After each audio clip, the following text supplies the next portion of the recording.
What's up everybody, it's Brian and it's time for another PC build video. It's been a while since I built a PC and lately I've been having a fascination again with small form factor builds. I like how you can fit so much hardware into a relatively small chassis, so I'll be trying to do that in this build. Now this particular case, which is the Thermaltake Core V1 Mini, isn't the smallest small form factor case out there. There are much smaller options than this.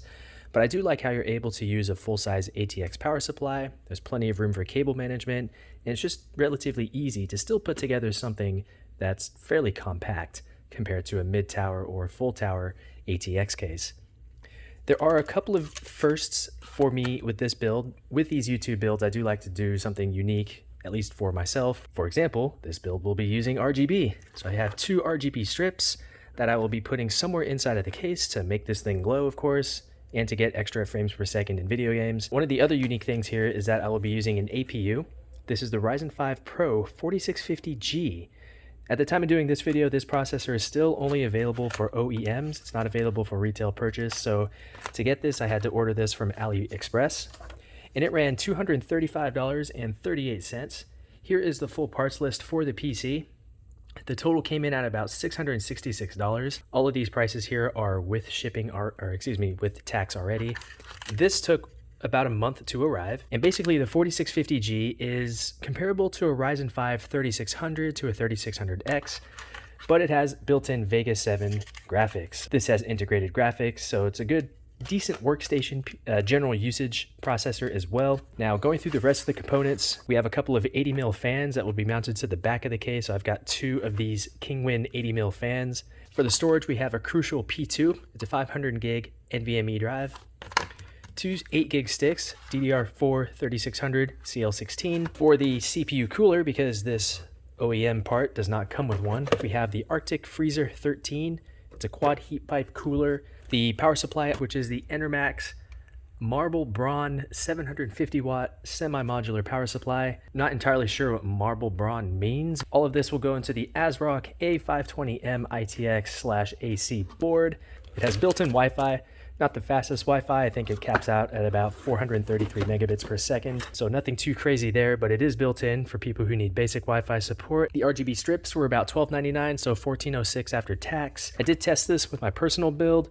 First time using RGB components. It uses the 3-pin ARGB header or connector here. It goes directly into the motherboard, which this A520M has. So without further ado, let's go ahead and get the build going. Here's a closer look at the ITX board. These just continue to amaze me by everything they can pack on here. Yeah, there's only one PCI Express slot and only one NVMe slot, but for a lot of people, that's enough. And really, as long as you don't do any extreme overclocking with this board, which I think A520 has limits in terms of how far you can take overclocking, something like this is really good to a lot of people. So for this build, we'll start with installing as much as we can here first. So I will go ahead and do the RAM. We're going to populate both slots, probably the easiest component to install. I really wanted to get the Crucial Ballistics kit, 3600 CL16 as well. They were available in all white, so a white heat spreader with a white PCB, which I thought would look great. So here is a closer look at the DIMMs. Looks pretty good, I think. Heat spreaders aren't too tall, so for people using air coolers, the clearance should be plenty fine. So we'll go ahead and start with the first one. Clicks into place, like so. Now we'll take the second one and do the same thing. I like how the label on these always face the cooler, so you don't have to see it from your tempered glass window or something like that. So the DIMMs are installed. Next we will do the SSD, which requires removing the heatsink on the, or rather the heat spreader on the board. So that will just sit on top of the SSD. Here's a closer look at the SSD. Flash chips are only on one side, so we don't have to worry about thickness. So it's a 2280, so that will just slide in right there. The screw that was used for the heat spreader from the motherboard can be used to secure the SSD into place. We'll just slide that into the slot. Next up, we could go ahead and install the processors. We'll go ahead and lift up the retention arm and then align the processor correctly. One tip I learned recently is that the labeling on the IHS should match the orientation of the socket AM4 lettering on the socket itself. So you really don't have to look at the gold triangle or anything like that. You just have to make sure the letters are all upright when going down. So everything is securely into place. So I think that's it in terms of the motherboard preparation. Now the fun part, which is mounting it inside of the case, comes next. So it appears as though you can take all the panels off of the case at the same time. So the top panel, then the left and right side panels. It would be nice for there to be captive screws. Unfortunately, they do come out. Upon first glance, this actually looks like a pretty good power supply. Fan itself looks good. I like how it has kind of the rough texture to it. Here we have our modular connections. Yeah, I'm pretty happy with at least the appearance of the power supply. Hopefully it works. So installing it into the case will of course be fan side down. All right, so the power supply is securely in place. Now I think we could go ahead and start the motherboard side of things. So let me grab first the I/O shield. I've made this mistake multiple times where I include or try to install this after the motherboard is in place, which makes the I/O shield installation impossible. I just adjusted the angle a little bit, so you should be able to get a better view of the motherboard installation, which is now occurring. So first slide it into the I/O area there. Now we will screw everything into place. I will start with the bottom right screw. I will need to go ahead and install the cooler right now. And here it is. This is the Arctic Freezer 13 quad heat pipe AM4 compatible CPU cooler. Pretty decent size, and it does come with the fan already. So the cooler has finally been installed. It's mounted fairly securely. The only catch is that it's oriented in a way to where the airflow is going to be going from the bottom of the board through the top, whereas typically the air comes in from the RAM slots through the back, which is over here. Kind of an oversight on my part for not looking into that first, but hopefully it doesn't impact airflow that much. The fan itself, I really don't like the sticker on the top. The entire fan unit was built as one piece, so I can't just take this top covering off, but oh well, that's the way it is. Fortunately, this heatsink isn't any wider, or else it would get in the way of the RAM. So that's pretty close call there. Fan snaps back into place. Now I will route the CPU fan cable to the appropriate header on the board. I'm going to try to incorporate cable management as I go, so I'm going to use the included zip tie to tidy up the CPU fan cable, since we only needed a short length of it. So now it's time to start plugging some additional cables in. So I'll start with the main motherboard power. Motherboard and CPU power are now plugged in, and I'm going to work on the front panel connectors, including that 200mm chassis fan. I just remembered that before I get too carried away with the motherboard connections, I need to go ahead and install the 80mm rear exhaust fans. Both 80mm fans are now installed as exhaust fans. I was kind of thinking that maybe one of them can be used as an intake, maybe the bottom one to pull in air that the CPU cooler would then pull in and exhaust through the fins, which this fan can then exhaust out. But I'm not too worried about it. I think this case will just do fine. I am using the Molex connectors here. They are daisy chains and plugged into the power supply. There aren't enough 3-pin connectors on the motherboard to efficiently do that, so that's why I'm using Molex. So everything is now connected. I'm going to do the first power on. I did plug in the RGB strips, not going to worry about those just yet. So the power supply is now plugged in. Let's push the power button. Nothing happened, so let me flip the switch on the power supply. And now we'll push the power button. So upon first glance, CPU fan is working. The 200mm fan is spinning as well, moving a pretty decent amount of air. The two 80mm exhaust fans are working as well. There's a little bit of air coming through the CPU fin stack on the top side. I might actually switch one of these 80mm fans around to help cool the CPU a little bit. RGB obviously working, super bright, rainbow effect by default. The power supply fan, let me just stick my hand under it. That's working as well. So the fans appear to be working. So now it's time to clean everything up and start getting Windows installed, and I'll be doing some basic testing as well. Temporarily have the PC situated in my room. Now it's time to set it up and make sure it can post. I'm going to go into the BIOS, set the XMP profile, and go from there. Holy cow, those lights are so bright. Again, this is the first time I've used RGB lighting, and I kind of like it. That's the horrible part about it. It's actually kind of nice. So again, I still need to organize the RGB on the inside. It is plugged in through DisplayPort, so I'm waiting for it to wake the display. The peripherals are not active yet either, so it could be doing memory training right now. Okay everybody, after many hours of trying to get this to post, it finally works.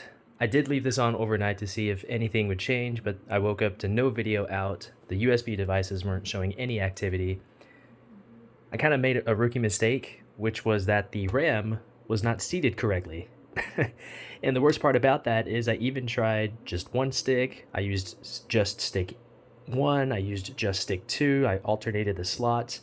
I also tried without RAM just to see if that would change anything. I also went way above and beyond that by trying out the different 8-pin CPU power connectors, because there are 2 8-pins that come off of the power supply. So neither one of those did anything differently. I even went as far as to put the 4650G into my X570 build, which is my personal build way over here. This was a huge pain because, as you can see, everything is mounted in an open air frame, and working on this is a huge pain because you can't just lay this down on a table because of the way that the 240mm radiator is mounted to this whole thing. But ended up pretty much taking this entire thing apart. I put the 4650G on my X570M board, worked just fine. So at that point, I thought that maybe the motherboard in this build needed a BIOS update, which I thought was odd because the CPU support list for this board specifically says that the 4650G works on all BIOS versions, so it should work out of the box. But I was planning on doing the BIOS update anyway. So to do that though, I needed to put my 3700X in my personal build into this. So I did that, and then I remembered, oh, this doesn't have integrated graphics, so now I have to put my 2070 Super, which is water-cooled using a zip-tied solution. It's very ghetto, but it works super well. Pun intended, I guess, since it's a 2070 Super. Anyway, I transferred this into this case, which, interestingly enough, it fit with just a little bit of room left, so there was enough clearance for it. So once the 3700X and the 2070 Super was put into this, I noticed it still wouldn't post or show any video out. So I then experimented with RAM again, and I was kind of frustrated, so I kind of forced the RAM into their slots a little bit harder, and it posted. I was able to go into the BIOS, so I figured, oh my gosh, I just wasted all this time and potentially damaging something on my personal build for a simple RAM issue that I probably should have diagnosed way sooner than that. Anyway, I reverted everything. Right now the 4650G is back in here. The build itself is complete. I got both RGB strips lined up to where everything looks pretty nice. I will show you what that looks like with the lights off in this room right now for some B-roll. And finally, I can get this set up. As you can see, the 4650G is being detected properly, as are both of the RAM sticks. Now it's time to do the BIOS update. I basically have an SD card plugged into a USB-based card adapter into the back of the PC into a USB 2 port. I tested this on my personal X570 build, and it worked just fine there. So as you can see, it's working fine here as well. I don't really have a regular USB drive handy for this, so I am using that SD card method. It took about 5 minutes to do the BIOS update. We went from version 1.0 to 1.31. Updating the BIOS does reset the BIOS settings, so I'm going to reapply the XMP profile for the RAM. I'm going to make a couple of the minor adjustments that I made to the onboard devices. That's the wrong menu. Here we go. So restore on, power loss on, make sure Bluetooth is always on. You saw that by default the fans definitely came in silent mode, unfortunately. Not sure why it does that, so I'll put them both back into standard mode and make sure that the temperatures are based off of the processor rather than the motherboard. All of that looks fine, and now we will turn fast boot on, like so. Now it's time to install good old Windows. This should take really no more than 5 to 10 minutes. It's been a while since I've had to install Windows from scratch, but if I remember correctly, it is pretty fast. Don't have a key yet, I'll just buy one online. Next, now it will bring up the drive after the license terms. New, apply, okay. next, and I'll be back whenever it finishes. 6 minutes later, we are at the desktop, going to do a quick task manager check to make sure everything is detected correctly. So here we have the 4650G, all 6 cores, 12 threads. Both DIMMs are detected, correct speeds as well. Here's the SSD. I'm gonna go ahead and connect to Ethernet, get the drivers, the remaining drivers installed, and go from there. And really the only amount of testing I wanna do is to make sure this CPU cooler is adequate under various levels of stress. So I'll probably be doing Prime 95. I'll do a couple of basic Cinebench runs. Not gonna do any gaming tests because there are already plenty of videos that cover that, specifically for the 4650G and the built-in graphics, in addition to the 4650G and dedicated graphics. Currently working away at downloading a variety of updates. You can see here that it's also downloading some various drivers, graphics drivers, and so on. While all of that is happening, I would like to check some of the temperatures to see how those are performing while doing all of these updates. So if we go ahead and scroll down to CPU temperature right now, according to this, the processor is running at about 50C, which is totally adequate. The built-in graphics are running at about 35, 36, which is also the same temperature that Task Manager is now reporting. We are able to change the refresh rate to this monitor's native 155 Hz, so much smoother now. I will also increase the scaling. Whoops, that's too big. 125 is pretty good. So I'm going to go ahead and let all of these updates continue installing, and then I'll be back to do some more temperature tests. I finally need to restart to install some updates, but as I was sitting here kind of waiting for everything to finish up and be eligible for a restart, I'm listening to the fans and they are kind of loud. If I was using this for my personal case, I would probably get silent fans. It's not bad. It's a consistent noise. It's not an annoying noise, but it is there. And it's something that does bother me a little bit because my personal PC is a good bit quieter than this, but not bad though. I did go ahead and purchase a key. It is activated. No issues with that. All of the drivers have been installed and updated. A couple of restarts have taken place. So now I'm going to do a quick Prime 95 test. First, I'm just going to run the blend test for a little bit and see what the temperatures kind of settle in at. This test doesn't really do too much to temps, at least on my personal X570 PC with the 3700X. So a couple seconds into it and it is at about 56 degrees, not too bad. As a recap for the airflow, the rear exhaust 80mm fans, 2 of those, are acting as intake because of how close they are to the heatsink, so I figured they can blow cool air directly onto it. This first fan should pull in air that the CPU fan can theoretically pull in and blow through the heatsink, which is then exhausted out kind of through this side panel here. The 200mm fan is pulling in air as well, so everything should kind of go in this direction, hypothetically speaking, of course. Not sure if that's the ideal way of doing it, but given this particular setup and the heatsink orientation, that is how I have it. To me, it makes sense at least, but maybe there is a flaw in there somewhere. Currently at 58, which is still not too bad. 100% usage on all 6 cores and 12 threads. It's slowly creeping up. And by the way, the power plan is currently set to RYZEN balanced. As the blend test started to make its way through other tests, the CPU temp started to skyrocket. It settled in at about 60.5 C. Once the next test started, it jumped up into the 70s, and as you can see, it's still continuing to creep up a little bit.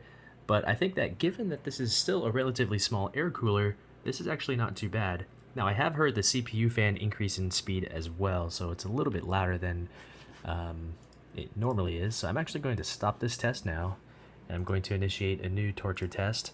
I'm going to go straight to small FFTs, which is the one that does the maximum amount of power, heat, and CPU stress, just for a little bit, just to see what things kind of hit as the max. So we're hitting 82, 83, 84. We can monitor the clock speeds in Task Manager as well. As the temperatures increase, the speeds will decrease, so we're at about 85 so far.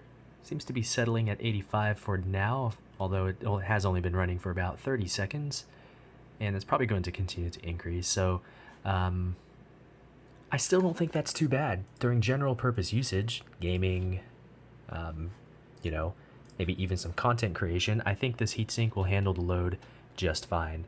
So with Prime 95 closed, the temperatures are slowly coming back down. So that's my Prime 95 test. That's really the main thing I wanted to check because I really wasn't sure how this cooler was going to perform. There aren't a whole lot of reviews out there about it, but at least from this initial testing, it seems to be doing okay. So I'm pretty happy with it, especially given its price and size. Still don't like how the shroud on top has that stupid sticker on it. I would peel that off, but I'm pretty sure it's going to leave a bunch of adhesive and part of the tape and all that. So now we're going to do the Cinebench R23 loop. So I'm going to go to settings, and then that's where you can set the looping to occur. So I'm just going to let it go for, let me turn numlock on. I'm going to let that go for 10 minutes, and we will do a multi-core test. All right, so now it's doing the multi-core test, and we can see how everything is being utilized here. CPU is up to 70 degrees so far. I'm going to go ahead and let the loop continue, and then I'll be back. And I'm also going to be putting on Unigine Heaven and just kind of let that sit idle in FreeCam for a little bit and see what the GPU temperatures and frame rates settle at the stock settings. I'm about 5 minutes into this run, and I did reset the timer on HW Info, and it seems to be averaging at about 75 Celsius, which I think, again, given the size of this CPU cooler, is really not that bad. And this is a harder test than what most people will likely be doing. In terms of the actual scores, I don't know if it's going to give the score until the entire 10-minute loop is finished. I'm going to wait till this one finishes and see if anything populates here. But given where the chart is at... Oh, here we go. It says our score is 9,013. It just finished another loop and it went up a little bit to 9085. Temperatures are still at about 74 to 75. If I look here at a website called cgdirector.com, they say that the 3600 scores 9,073 points. So the 4650 is pretty much in line with that, which is to be expected. The 3600X is a fair bit faster though, as is the XT. So still, for what we're essentially getting a 3600 with a built-in GPU that's decent enough to run some basic games. So if that's what you're looking for in a processor, or in a computer rather, the 4650G is, I think, pretty competent. Just drop in a dedicated video card if you want to get some more serious gaming, and you should be good to go. That's it with R23. The last thing I'm going to go and check out now is Heaven. So I'm going to run the default settings in windowed mode. I'm going to be running it at 1920 by 1080. So much for default settings, and everything else will be default, however.